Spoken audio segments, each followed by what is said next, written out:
Youth.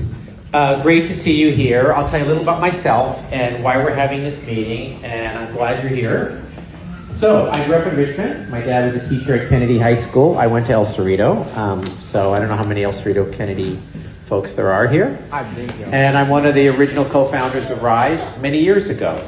Came out of discussions and planning at Richmond High. So thank you for being here, and thank you for your voice in helping us decide how to spend $1 million. I'll tell you about that. So, Contra Costa County, I get to represent West County on the Board of Supervisors, and you know, a lot of people ask, what does the county do? We run our health system. We have a county hospital. We have 11 clinics. We run many social service programs for seniors and youth. We run nutrition and meal programs.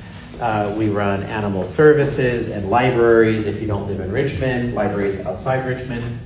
And we also, the criminal justice system is lodged in the county, like the district attorney, the sheriff, the chief probation officer, the public defender. So a lot of issues when we talk about the importance of criminal justice reform, that happens, a lot of that's in county government.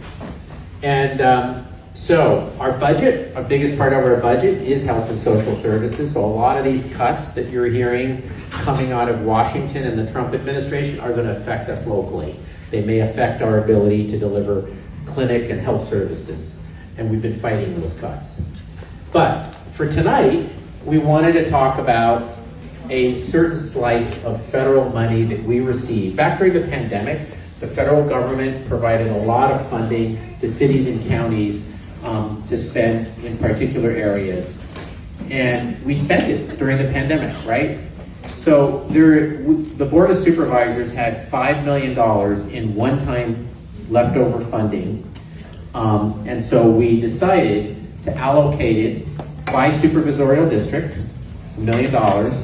And our district here includes Richmond, El Cerrito, Kensington, San Pablo, North Richmond, El Sobrante, Terre Hills, Moncalvan, Pinole. That's my district. So this federal money was intended for us to really try to create equity, to try to close some disparity gaps on health and economic issues. That's how I see it.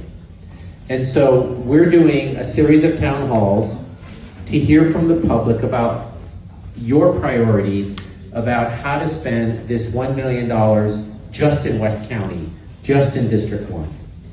And we wanted to do one town hall specifically with young people to hear your views about that.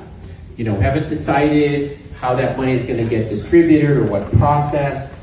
That's why we're going to do these 6 town hall meetings. And I'm really interested to hear what you're going to say. I'll be here the whole time. And I really appreciate Ryse for really holding this space to do this. And thank you for taking the time to be here.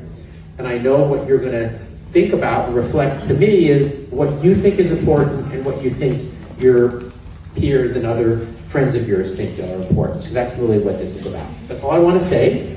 I'll be here, I'll listen, and I'm going to turn it over to my chief of staff, Sonia Bustamante, who's also on the Ryse board.